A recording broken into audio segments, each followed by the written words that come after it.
Relationships. Oh my God. Why do we do this to ourselves? My love life is such a disaster. I get absolutely no help from Cupid. I think he shot me with a love arrow that gave me a tetanus infection.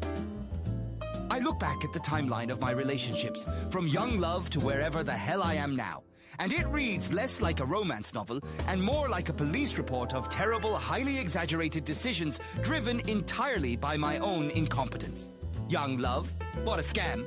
I thought I met my absolute soulmate at 21, but it turns out we just had the same parental trauma and a mutual appreciation for cheap French fries. Then you start dating and you move in together under the incredibly false logic of saving on rent. Think about it.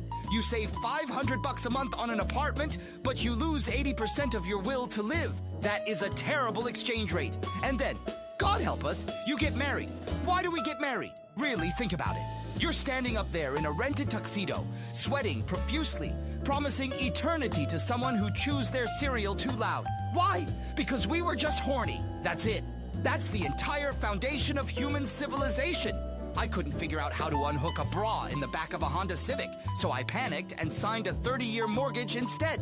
I mean, did you see the news this week? A new sociological study shows that the global marriage rate is rapidly dropping, while sales of virtual reality headsets are skyrocketing. Which makes perfect sense, because what's the difference between a VR headset and my marriage? One is an incredibly expensive piece of hardware that gives you a dizzying, nausea-inducing simulation of a happy life. And the other is a VR headset. The early years of marriage are okay, but then you hit that phase where you're just getting bored, mutually existing in sweatpants, waiting for the other person to go out of town so you can eat a block of cheese in bed without judgment. You get bored. So what do? You have children. Hey, our relationship is crumbling under the weight of my emotional unavailability. Let's bring a screaming, helpless hostage into the crossfire. Bringing up babies is brutal. I haven't slept a full night since 2004. I walk around looking like a raccoon that just survived a washing machine.